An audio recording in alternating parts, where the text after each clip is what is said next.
tournament thus far. A flex pick as well. Lee Sin top lane. Yeah, I knew you were going to bring it up. I mean, it's in my pick'ems, man. I need Lee Sin to be played all over the place. We'll see whether that will come to fruition. It is looking like a blind pick here. Sejuani, I'm sure will pair with whatever Zay's is picking, but outside of that, not really the greatest when you look at the rest of the comp of T1. Not a lot of ways to activate that. You don't have a melee mid or melee support to try and play with this. It's looking like Jax or Renekton. Yeah, Cassante could also be an option, but I do think that with Ashe in particular, Cassante maybe doesn't quite have the pressure, and you would be leaning a lot more on just the Orianna for late game damage, as that is that's one of his champions. But like, this is the problem. We see this all the time. It's the Sejuani without any Permafrost friends, and I don't know. It bothers me quite a lot. Of course, you can go into hammer form as Jace to try and help out. Half of Jace, exactly. So Ona has half a help with his passive and getting that one stacked up. But of course, Sejuani is just good in general. There is a Cassante on the R5 for Summit. I can see a smirk there, a wry smile on his face as he manages to get probably the most successful top lane champion of the play-ins, at least we've seen on this patch here at Worlds. So I do like what TL have put together, but T1, I mean, this is the most slow and steady T1 composition. Like, we're gonna team fight you and we have all of the engage in the universe and we can follow up with everything and the kitchen sink. But I don't know whether they're necessarily answering TL, at least in this draft in the early game. Yeah, I think that for T1, playing around that bot side is going to be really important. That line, I think a Renekton would have made a lot of sense because you can leave him alone on an island and be fine. However, the Jace might be drawing some attention. Obviously, the 2v2 with your Lee Sin is going to be good in both mid and top. And as mentioned, the Sejuani, I don't know how good you're going to feel about that unless you're playing through Zeus, but with the pressure that Gumayushi and Keria are expected to have, I think T1 is going to try and leverage that to set up early objectives, and it is really hard to engage into the T1 comp, and I do think that there is a lack of range on Liquid. Renata in particular actually working out really well there, but if you can catch the T1 comp off guard, right, particularly with something like the Jace, can definitely be a big problem. I do think TL have a very well-rounded comp. That said, if they're not able to make anything happen around that mid-jungle or mid-top, or a top jungle rather, I'd still be worried for them. I feel like there's going to have to be a lot resting on Summit's shoulders this time around as well, but it is time. Let's get into our very first game of the Swiss stage here at Worlds 2023. T1 taking on TL, their acronyms so very similar. We'll see whether the gameplay is going to be on a similar level as we get into it. Any expectations for level 1? Taste of revenge. With these you could try. I think that Ashe can be really punishing, right, if you're able, but if this was like a Braum instead of a Renata, you know, you're going ham. It's Keria's Braum. I don't want you to say that ever again. Hey, Keria's Braum, when he's not engaging, is great. When he is engaging, it's not necessarily the greatest. But no, I do think that the first action we're going to see more so towards the Dragons, the Heralds, and again, particularly for TL, I want to see how well Bioshi and ABA are able to try and play, and how are they going to relieve pressure? Because with this Ashe Keria, or rather Ashe Renata lane, my expectation is that T1 is looking to start bullying very early on and never really relents. And we have seen that T1, this goes back to spring, but that was the style that they were extremely dominant in and allowed them to snowball games. Very unfun experience for them. Now the Ashe play has changed. Very true. In this lane, as of course Keria moving over to the Renata this time around. Ashe not necessarily a score as much as she used to be. His logistics program is being read out to Yun, and he didn't like it at all. Not into it. No, not an enjoyer of the program. Did go Fleet Footwork, so we're able to sustain up a little bit, but do have to be ready for the amount of pressure that's going to come out from this lane early on, and especially when you're playing engage support. Renata is a bit of a, you know, middle of the pack because she's an enchanter, but also really good in terms of counter engage. Is that you want to really respect the level 1 so that you actually have a window to go in. If your health bar is already too low, then that's not really going to be the case. Case in point. Yeah, there's a bit of a handshake there from Carrier. He's going to get cleansed. So gets a cleanse on a level 1 Aphelios. Things not necessarily going TL's way here at this stage, but as you already illustrated, this is to be expected in that lane. Zeus is going to go to the skies. Summit is going to look to try and fight back here, but Conqueror procced, and the Jace is having just a great time. Oh, and Owner actually changed his another one comes through, and now the flash! Carrier is just throwing out abilities and getting summoner spells. Do note though, Pioshik starting top side of the map. We're going to have opposite sides here, as there might be a dive onto Summit, but Guma and Carrier, are they going to be okay with Pioshik moving in? Yeah, Summit trying to deal with this minion wave, but it is just too big. They do manage to get a teleport out. Can they kill him in time? That is going to be the 1-for-1 is now! The stun comes in! It's a 2-for-1 and TL trade up. Now Pioshik making his move towards the bottom side. The Q is going to land. Gumayushi's in so much trouble, and Core JJ just said, I take down this team, it's my job, man! And TL coming up huge early. Yes, Yawn and Core get pushed in, but it seems like T1 wasn't ready for the gank coming in from Pioshik straight from his red buff down to the bot side. And then here, I think Owner just a little bit slow. It actually gives plenty of time for Summits to level up, regain some health, and then level 3 this early on, you just can't take the turrets. And if that's a 1-for-1 trade, maybe you take it, but now it's a big win, and then here as well. Oh, the flash, that's very unfortunate there for Gumayushi. Getting caught in the CC regardless. Core JJ just crashing down on him, and we're starting off with a 3-1 in favor of TL. And I want to go back to a conversation that I had with Jat. He referred to this earlier on. And we were having the chat, and I was telling him, like, if the game goes, TL gets an early lead, and then T1 stabilizes in the mid game and wins, do you think that that's an expected outcome? And he was like, yes. But the other option is TL just keeps up the pressure. They just keep going, and then they win. Has been killed. Or they, you know, they could be a throw situation or something like that. Zeus is fighting against Summit here towards his top side. Still, Summit not having the greatest of times up here, but Owner, I mean, he's got a pretty nice tent up here, as it turns out. He does. And we'll see if this dive there is better. Pioshik will get spotted, so I think that should be enough reason to maybe call it off. But I think the goal for T1 here is just to deny as much CS of experience as possible. Maybe pick up a plate as well. They will be able to do that. But with Pioshik having the top side, dive not going to be repeated here. And yeah, T1 clearly came into this game trying to play as lane dominant as possible. And I think TL's response thus far, not too bad, but when you look at the CS, even with the play towards bot side, you do see that the dues are still being paid, and that this Ashe Renata lane is still really impressive to play into, because Yawn is still very far behind in CS, and when we look at the actual gold, it's been equalized. Yeah, it certainly has. In this mid lane, APA has been playing fantastic. Of course, didn't play a whole lot this year for TL. And there's a shockwave. As I say it, he takes a whole bunch of damage, so perhaps the caster curses could just stop. And Pioshik looking for an opportunity here onto the Sejuani. He's going to be spotted there on the control ward, and Ono just says, no thank you, not again. Yoshi's going to find some frost shots onto Core JJ, gets the crash down. Pioshik is still just trying to run away from Ona. Doesn't use the Arctic Assault over the wall. Faker was coming down, not going to be able to find him. So far, relatively smooth sailing here for TL, but we haven't seen any more of those aggressive plays that T1 tried to pull off in the early stages. And I think that we're probably just going to see some cool, calm, and collected gameplay, trying to get these lanes worked out and set up for some of these objectives. And I think that's the biggest difference. Even with the early gang or the early kills going the way of TL, we already have 2 plays down in top, 1 play down in bot as well. So T1 are able to still trade pretty decently in terms of gold. Pioshik also, the constant attention that he has had to his lanes has been working out, right? Radiant's middle tower is under attack. The game just now on bot, because I think the owner might have otherwise had an angle with the vision denial. But it also has meant that he hasn't really been able to have the early impact specifically, particularly against something like the Sejuani. You're really trying to be on the front. You're trying to be reactive into Sejuani. It's not the end of the world.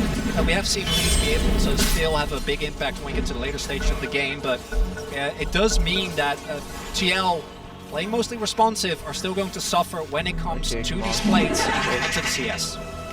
Here on the bottom side of the map, you were talking about plates going down on the top side, minions just being denied here.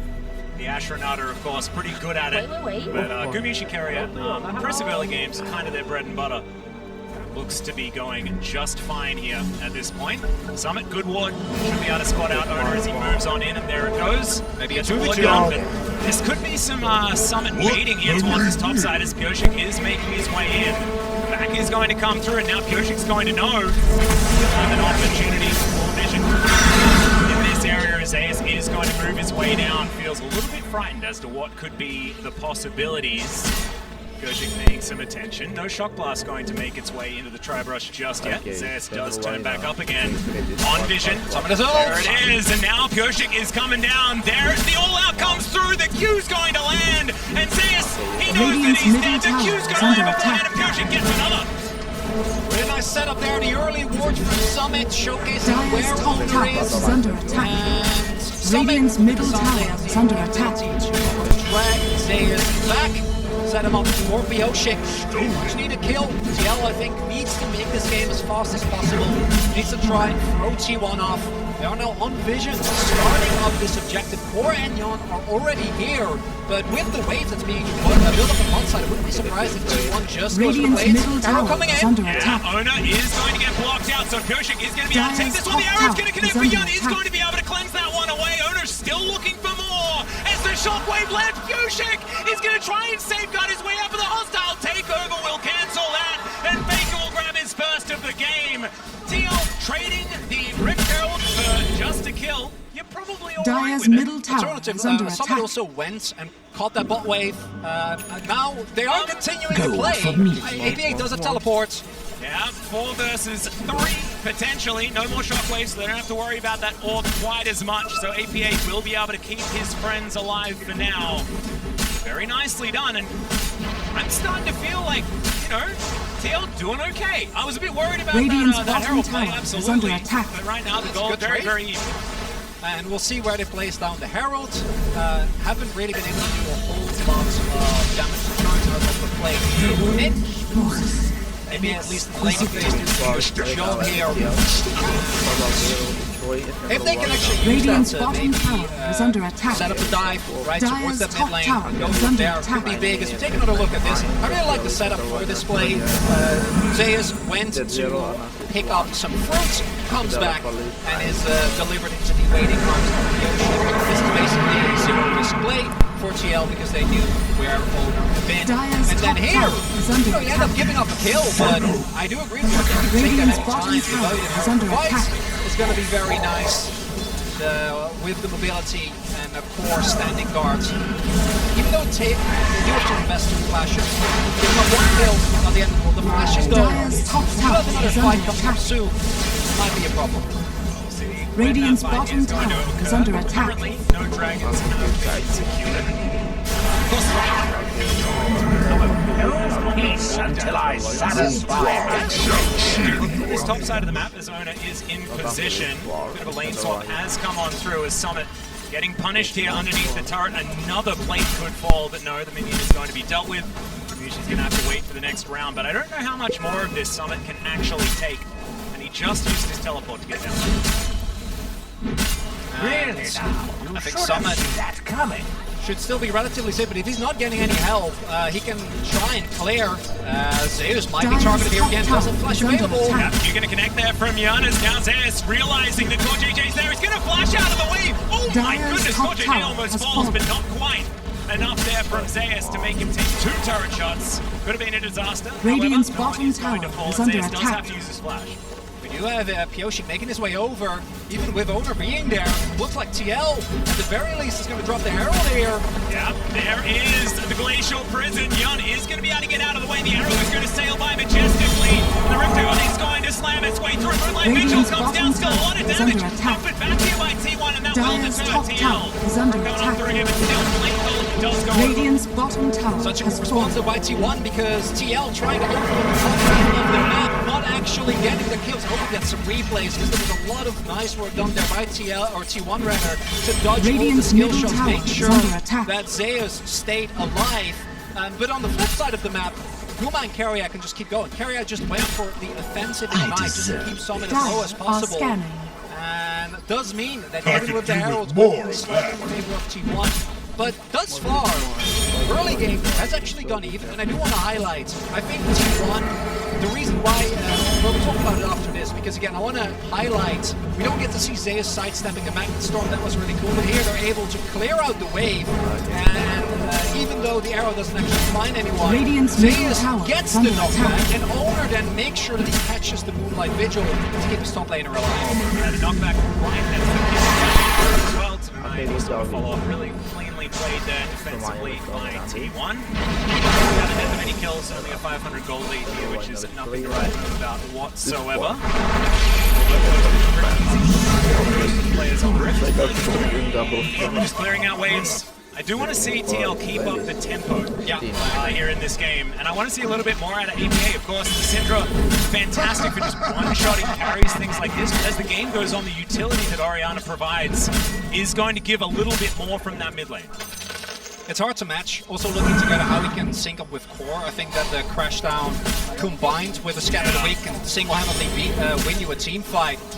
As Yon does have red-white. Yeah, Q going to connect there from Kyoshik, but Owner is going to be able to archically assault because this Dragon is getting some attention. Wards everywhere. Arrow going to connect onto APA. The hostile takeover comes through, and there is the chaining of CC. I don't know what you're supposed to do in that moment. I think you just have to accept that you're going to die. That's precisely what happens. Yeah, I think you have to flash the arrow. Yeah, that's really the only outplay on that one. APA unfortunately going down. Summit gets himself a snack. First rank is going to go over to it's setting up for a clown, which I am loving. Yeah, Earthwind and Fire. Just that's your favorite stage. It's not like that. So come on. Yeah, as we take a look at the snapshot, the big benefactor of everything that has happened thus far is Guma, because while Yon has been dragged from that, right, they did the lane swap to get the Herald, they tried some aggressive plays but didn't quite work out. Guma has just been in bot, fired 2 arrows, that was about it in here, yeah. You have to flash it, otherwise, especially with Owner right there, just gonna get taken down 100%. And that is exactly the type of plays you want to try and avoid. Give T1 as little as possible in this mid game, because come team fight, I don't even think TL's comp is bad at team fighting, but trying to out team fight T1. Yeah, with the composition that they have, especially on top of everything, they've got so much non-committal CC as well as teamfight utility. It's a risk. There's just a little bit too much here. Dire's middle tower is under attack. To look at Shirley here. We got to take her down. Looks like T1 not too interested in fighting for this one. They have some back timers to take care of beforehand, so Kyoshik going to get his second Rift. Radiant's top tower is under attack. TL should be able to try and use this to break open one of these lanes. Currently, they haven't taken any turrets just yet. Bot lane outer has fallen, so first move goes to T1, contributing to their gold advantage that they do have to the tune of about. Radiant's top tower going has to fly fallen. through, hits Carrier, hits Owner, and almost hits APA. This time he's going to flash it.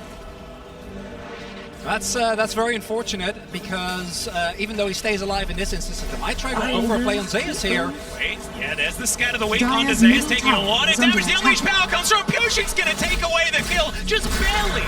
Not enough there, so requiring the sonic wave, but really nicely done here. Right after he had to burn the flash. He was necessary, okay? Kyoshik was essential to that play. Radiant's really nice middle by tower APA. is under He's attack. bringing the best out of that situation. Zeus going down a third time now. And he's a TL. Radiant's middle tower close has in gold. fallen. Because top lane turret was already low from the continuous pressure that was applied by TL, they're able to get the top side turret. Might be looking towards play a figure. Kyoshik does have his ult. Yeah, there is the Warthog flash. Scatter the weak, not going to be able to get the stun there though, as Kyoshik is going to be the target here. Baker wanting some revenge, gets the flash out of him in trade for the shockwave, as now Zeus is looking to put in some support as well. Not going to be able to catch up. TL with 3-man strong here in the mid lane against the 3 of T. Oh! The flash forward from Zeus is going to be scattered. APA doesn't have a flash of his own though, as the shockwave is looking to grab Kyoshik, but they'll get the free kill on the Syndra. And particularly on such a long lane, between the speed up from Faker plus the speed up from Jace as Core goes in. Storm, that is going to be the hostile takeover though, as Gumishi's just raining hell down on Core JJ. He's going to be the first one to fall, but Summit does get the all out on their carrier, not going to be able to bail himself out of this one. Bit defensive, but the Q3 is going to connect, and now Gumayusi's in trouble. The arrow is going to connect onto Young, but it was Summit that was the problem. And TL answer back beautifully in mid. And TL, not scared of what's happening in topside, immediately pulled the trigger in mid. You saw Guma there as well. I think a second of hesitation, like, oh, can I maybe help Carrier? Can we try and shoot through this Cassante? The answer would have been no, but that moment of hesitation, Summit is able to completely capitalize on. And initially, it's a bit of a question, do you have enough damage with just the Cassante there? But fortunately, even with Carrier able to stall out the play a little bit, Summit able to make his way over, get on top of Carrier. The bailout not going to be enough to save him. And actually predicting, right? Gumayusi trying to dodge the Q3 coming up huge. Well done there, and it means that still 18 minutes in, gold looking even. JJ will find Ona. Trying to get a shattering strike off as Goshik looking for Spectre underneath the turret. Is going to get kicked into the wall as APA will just unleash the power. And it's going to reign supreme as far as the Orb Lady is concerned in this game. Summit to get himself into this mid lane once again, but that one is not long for the world, especially with this large minion wave. Someone's just gonna have to watch it fall down. Ona just provides some support as well. The map, something that TL hasn't necessarily paid as much attention to as the handshake does come through. That's gonna be a miss on the Glacial Prison though. So someone's gonna survive. The turret is not. T1 is really playing with reckless of it. Like, we haven't seen this since spring.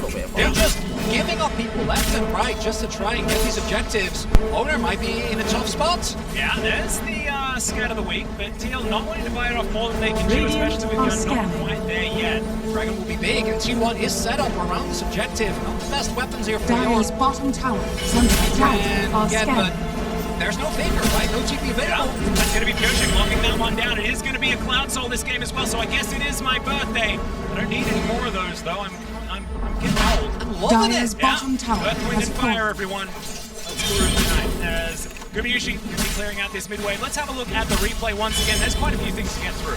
Radiant's and the top big thing here tower is is that under as we attack. wanted to see from Roshan TL, has they are fallen to the continuously going for plays. And you see here the power, like what do you do as Faker? Particularly if you don't have flash or any backup, you can't outplay that. The moment that Pioshik lands the kick, APA guarantees the scatter, and the damage is always going to be enough. Nerf threats, no. And it's the kills where TL really has been able to get the better of T1. Now both these teams Dire's bottom have a tower habit is under attack. when it comes to Barracks.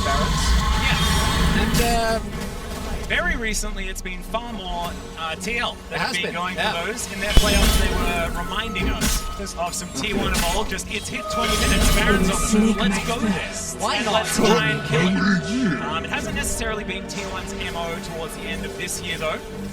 But of course, they've had a fair few struggles there, so maybe some of the confidence played into that. T1 now can have the opportunity to look over there, and they can at least clear out some vision. So as it stands, I want to pull us back a little bit. Yeah, there's been a lot Chad going said on. 90-10 on the desk. Yes. Current game state. Knowing the two teams, and like 70-30? Yeah. Look at us. We've been together before. TL thus far, we've been able to keep it together. Now what I'm worried about is the burst from I think the top half of the map.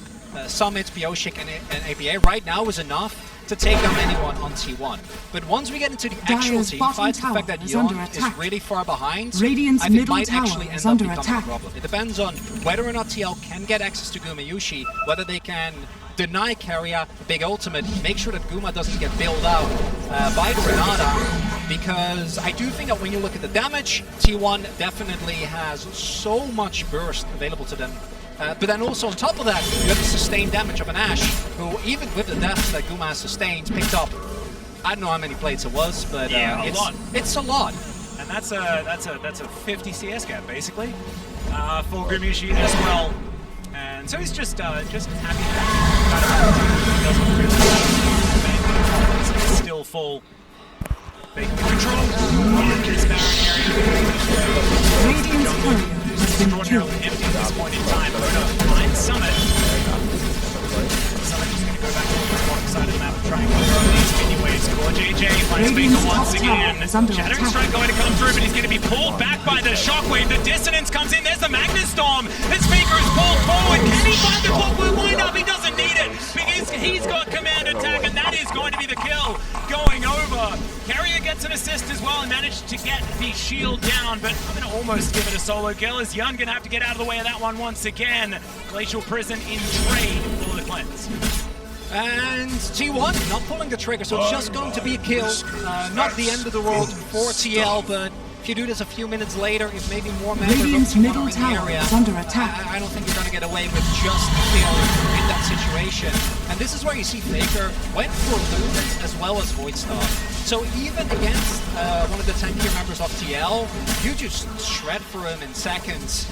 Faker actually investing his flash here. Radiant's middle tower. Radiant's middle tower has fallen. If Kuma can get that as the teleport here. Yeah, now Faker, as you just mentioned, does not have his flash available. The Dissonance doing a fair bit of work there because of the damage. Build to scatter the weak is not going to quite find the man in the mid lane. Gosha going to get slowed down, but he connects the Q, and I have a feeling that even Faker's not going to be able to make his way out of this one. He's had some daring escapes before, but without Flash, Orianna doesn't exactly have too many methods, and now the TL Baron that we were just talking about, they're going to consider it here. The rest of T1 are in the area. Faker has teleport. There's 30 seconds on TL to make this play, and if they can lock this down, it could be a huge advantage for them. They need to keep Owner out of this pit, though, as APA, he's going down low. Core JJ looking for his opportunity. Can he play bounce so they get him out of the pit? And it's going to be Gojek that locks down the Baron. Can they win the fight? Though is the question. Hostile takeover gets the kill, utilizing Yun to kill APA. It's a disaster. The TL insists. He knows it. He's flashing over walls. Yun's going to be able to pick up one, though, with these chakrams. I have a feeling that that might be all he's going to be able to get, but let's see what he can do here. Uses the last of his mana on the moonshot. And yeah, he's in an alcove. I don't know whether he's getting out. Let's try to there it is. Gonna be the kill lockdown by Zed. Make the TP to bots. Yoshik and TL are able, I think, actually played that really well. The initial setup around the objective is amazing. As this is so kill shit. Is he the last Baron? Is he the last Baron? Okay, let's see what can happen here. Spiritual trying to safeguard his way out. Somebody's here, but it's a little bit late as Spiritual. He cannot contribute to this fight. It is a Kasante in melee range, but Kubayushi is just so dangerous. The volleys are connecting, and someone's going to be okay. Radiant's bottom tower is under attack. This is the type of game I want to kick up Swiss stage. A lot is going on. It starts off, if you're a T1 fan, you've seen this one before, but this time around, there is no cross-net play. There is no grand plan. Faker just dies. And I really like the corrective use of teleport here from Team Liquid to then set up the Baron. The downside is there is still 4 T1. And a lot of resources have to be invested to take out Owner. The poke from Ashe and Jace is so pivotal. I actually would have loved it if TL here just go all in on the engage, right? Because all out is absolutely fantastic. It was, because the follow-up engage from T1 is a disaster for Liquid, right? And if they also had done the Baron, it would have been a complete wash. But instead, I think TL... The fact that they are able to hold on to one of their Baron buffs is nice, but I don't think it's a minus 600 Baron power play. The Rebel Baron battle play has seen better days. Yeah, it's somewhat. It's not exactly the greatest debut of the Rebel Baron battle play for we'll see what can happen here as Yoshik still has the buff. For another 40-odd seconds. Scatter the Weak not going to find Owner there. Proving himself strong, I guess. And Summit around his mid lane. Still Outer in the mid lane, up and available here. TL going to have to try and break that one open. The map really has been their worst enemy as T1 have really opened it up for themselves, and I think that's starting to provide a bit of a problem here. And for TL, not getting anything out of this Baron is unfortunate. Radiant's it goes both ways, right? They take it off the map. That is true, and that against T1 in particular, I think that is valid. At the same time, the standing gold can be a blessing and a curse. If you ever do get a decisive team fight win, you immediately can balloon up to pretty ridiculous amounts, particularly if you have Baron buff still. but at the same time also means the Radiant's top safety tower that T1 has still fallen. has because of that mid-lane turret makes it really hard, because I do think TL, every fight should start big Radiant's off. top tower is If under you later, attack. Yoshi taking enemy territory. Going for it there as the kick does come through. Of course, Sonic Wavian's going to connect as well. Core JJ looks for the opportunity, but the hostile takeover is there. Carrier always takes it over. It's Pioshik. He even goes golden. Radiant's Give me top up tower for is under attack. the rest of TL gets into position. This is 2022 world. Pioshik like this is incredible. He's doing it! He's doing Radiant's it! top tower is Oh, under it's just attack. a dinner. I mean, it is so ridiculous. But like, we like to get excited about these sorts of plays. We've been deprived the pleasure of casting Pioshik for a full year. You know what? I'm gonna enjoy it. Same. Hey, are you guys. going to enjoy it, John? This is intense. Yeah. I just have to say, I think TL has a small chance of winning this one, Whoa. but it's small. Radiant's I don't bottom want to tower distract is you. under How are you attack. feeling? We upgraded to 70-30. Where are you going? So my heartbeat is currently at 125 Radiant's BPM. bottom Okay. tower has fallen. And that's probably Radiant's lower than what some of these TL guys are at right now. Pioshik is playing under his mind. He actually feels pretty confident. So this is the problem with Team Liquid though. And I hope they've been able to overcome Radiant's the last two bottom months. They've had so many barracks early games where they were ahead or behind a goal. This feels like a classic NA versus Korea game where they feel like they're getting all these kills, but no matter what, they are behind the goal. They get Baron, they're still behind the goal. But I will say that does give you that slimmer of hope. And I had to express my excitement. You're sticking around, right?